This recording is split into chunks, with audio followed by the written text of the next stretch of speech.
gentrified. We stay occupied. They say gentrified. We stay occupied. They say gentrified. We stay.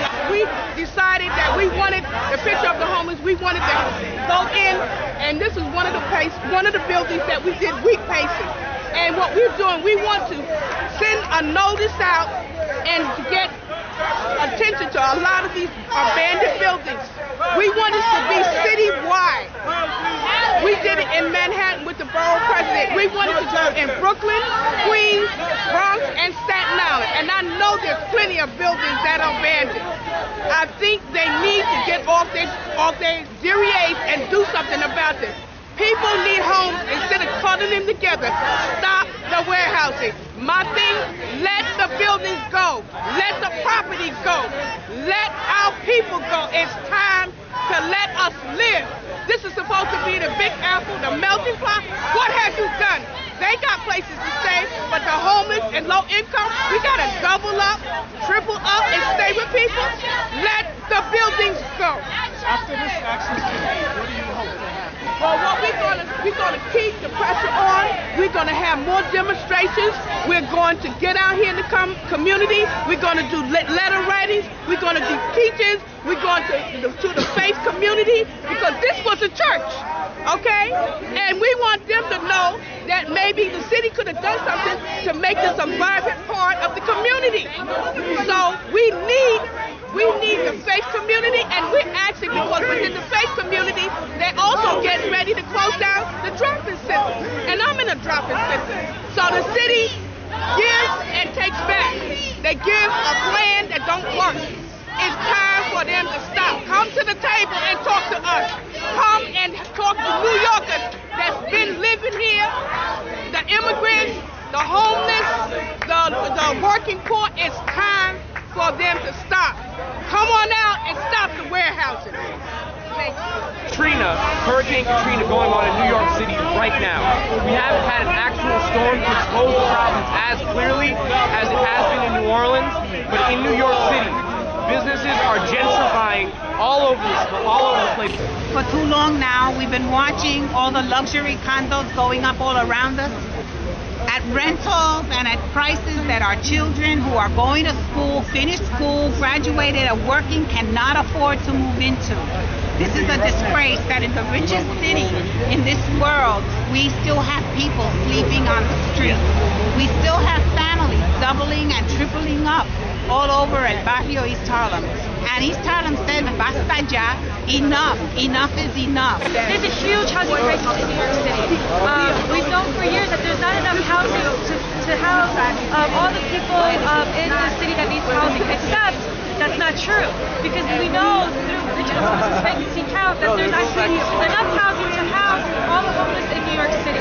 And so we think that it's a crime that people aren't being housed. There is places for them to live. I direct the Greater New York Labor Religion Coalition, which is an interfaith worker rights and economic justice advocacy organization here in New York. We are composed of more than 700 congregations all around the city. We're Muslims, we're Christians, Jews, people from many other faith traditions. And we're united in our faith traditions in demanding that basic human needs in our communities be met. Needs like housing. We're part of the housing support network of Picture the Homeless because we believe that housing is a fundamental human right. And in New York City, one of the wealthiest cities in the world, which we also know is one of the financial capitals of the world and one of the wealth inequality capitals of the world, there's no reason that everyone can't be adequately sheltered in this city. The city should not be about providing luxury housing for the few. I'm the shelter director project of Queers for Economic Justice. We work in mostly 30 shelters that are contracted to the city, and all of our groups, all of the men and women ask the same thing.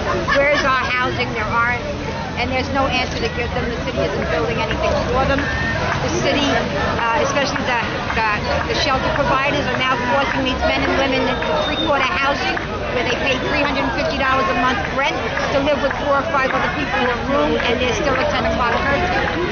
We need to stop this. We need to get the people out of the shelters, into their own homes, into their apartments, into SROs, wherever they think they need to be.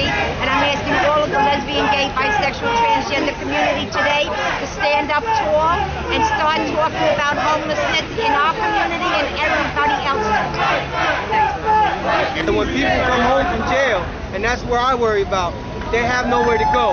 Where do they go? Into the shelter systems that are worse than prisons. Yo, check this out real quick. When we do a song called Wait Side Our Yard, we gotta connect these struggles, y'all. You know what I mean? Because the gentrification going on in Harlem is followed by police occupation, is followed by an attack on immigrant vendors, and it's going north. Because we come right now in solidarity from the South Bronx, you know what I'm saying? We feeling that wave of gentrification. We feeling that wave of police occupation and police brutality. We gotta link these things up together, because what it is, they trying to clean up these streets for these real estate developers, and at the end of the day, we gotta point fingers at the main dude responsible for a lot of this, the richest man in New York City, you know what I'm saying? So right now on that note, we gotta hold Mayor Bloomberg accountable. Show me democracy, show me democracy. This is what democracy looks like. Show me what democracy looks like. This is what democracy looks like. Show me what democracy looks like. This is what democracy looks like. We say fight back. We say fight back. And I'm a member of vowed, and I want to speak on the issue of domestic violence, that we need permanent housing for persons leaving domestic violence. When the economy changes, violence goes up in home, and so we really need housing. It is a very critical issue. I'm representing the homeless people, I'm representing my block, I'm representing everybody. There's a lot of housing over here in this area, a lot of empty buildings in this area, and people living on the street. That's not fair for nobody to be living in the street. That's why I'm here representing for everybody, representing my movement, the Black Movement, PTP, the People Transportation Program, and we're going to be doing this every day, all day. We're going to be in the street outside, doing direct action for the people, by the people. Power to the people.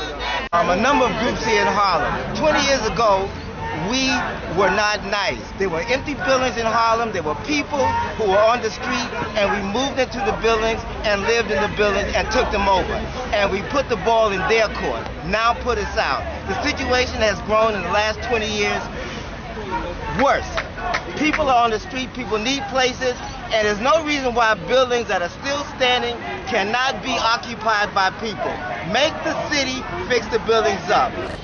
This is the beginning of us organizing ourselves in the manner in which we need to treat these folks who have been at war with us for centuries. The abandoned buildings that you see here, I'm 64 years old. In the 60s, they engaged in warfare against my community by allowing the landlords to burn down the buildings and left them there for 40 years. They brought in drugs because the Panthers and the Young Lords were able to begin to organize their community, and they wanted to disperse everybody so that they would not be able to organize.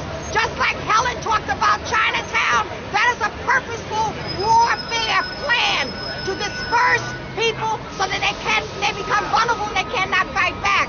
That is the same plan that took place in the Gulf Coast, where they flew people to like about 49 different states, places that they had never been before, places where they don't have family and friends, and then took them off of the voting rolls, said that they could not come back, tore down the housing projects and everything else for people that were poor. This is the same plan across the country. And across the country and across the world, people are organizing themselves to engage in warfare back.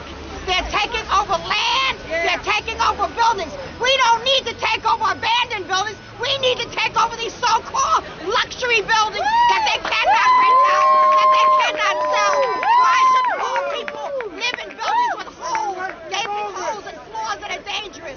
The people built these buildings because they think that housing is a commodity, that housing is only a right to the wealthy and not to people, average people every day trying to pick up their family.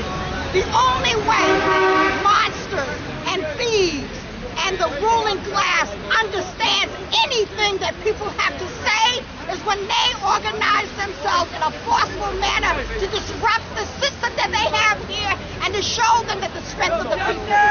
This is not just a rally and a march. Put yourself on notice.